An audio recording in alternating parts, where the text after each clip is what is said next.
আমার আল্লাহ পাক মৌমাছিগুলোকে কাসিদা পড়াই দিচ্ছেন। ওরা সব শুনতেছে আর ওরা পাগলের মতো প্রলাপ বকতেছে।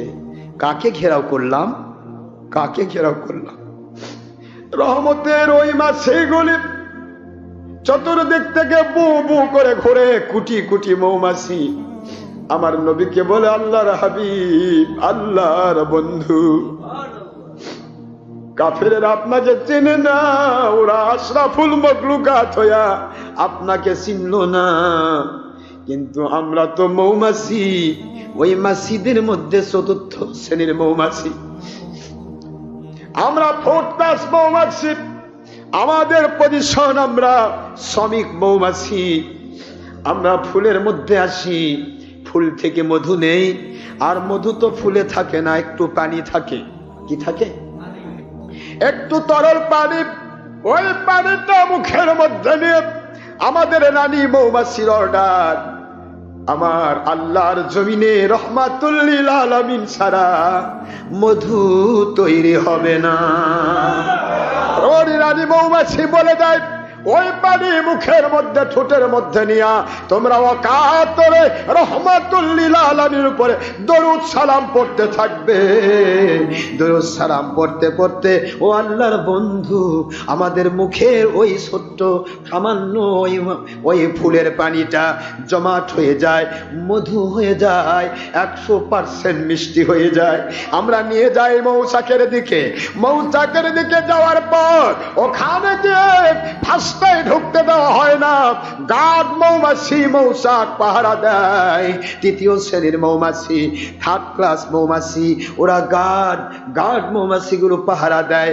ওরা আমাদেরকে টেস্ট করে, চেক করে, মধু যদি মিষ্টি হয় 100%, তাহলে আমাদেরকে ভিতরে সেট করার সুযোগ দেওয়া হয়। মুহূর্তের ভিতরে ওরা আমাদেরকে চেক করে ফেলে। চেক করার পরে ওরা যদি 100% মিষ্টি দেখে, তাহলে ওরা আবার ট্রান্সফার করে দেয় পিউপা মৌমাছির কাছে, যারা গার্ড অফ কুইন ভি, যারা গার্ড অফ মৌমাছি, রানী মৌমাছির গার্ড, ওই পিউপার কাছে পাঠিয়ে দেয়। পিউপা আবার নতুন করে টেস্ট করে আসলেই তারা নবীর উপরে দরুদ সালাম পড়েছে কিনা, মধু 100% মিষ্টি হলো কিনা। এইটা চেক করার পর ফাইনাল চেকআপের জন্য রানী মৌমাছির কাছে দেওয়া হয়। আল্লাহর বন্ধু, রানী মৌমাছির কাছে যখন আমাদের মধু ফাইনাল চেকআপে দেওয়া হয়, ওই কুইন বি রানী মৌমাছি যখন আমাদের মধুটা চেক করে, চেক করতে গিয়ে যেই মধুটা 100% মিষ্টি, তাকে সংবর্ধনা জানায়, তার মধুটা নিয়ে রানী মৌমাছি চাকের ভিতরে সেটিং দেয়। আর যেই ব্যক্তি, যেই মৌমাছির মধু 100% মিষ্টি হয় নাই, কিছু হলেও কম আছে, সঙ্গে সঙ্গে রানী মৌমাছি বলে, রানী মৌ খারাপ, আমার রহমাতুল লিল আলামিনের উপরে দরুদ সালাম পড়তে তুই কৃপণতা করেছিস। নবীর দুশমনের জায়গা আমার মৌচাকের ভিতরে নাই।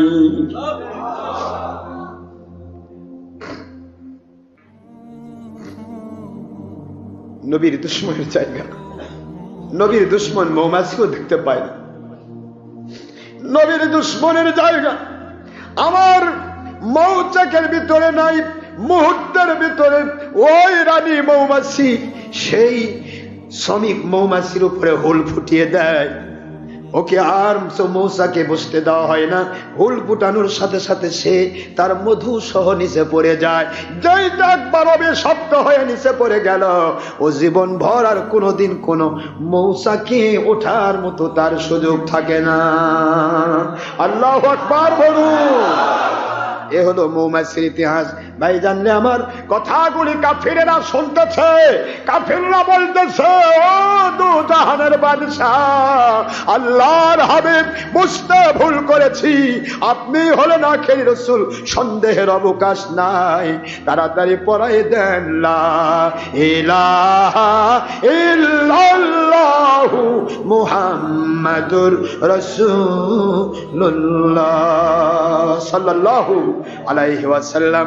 এবার কাফিরেরা কলেমা পড়ে মুসলমান হয়ে গেল।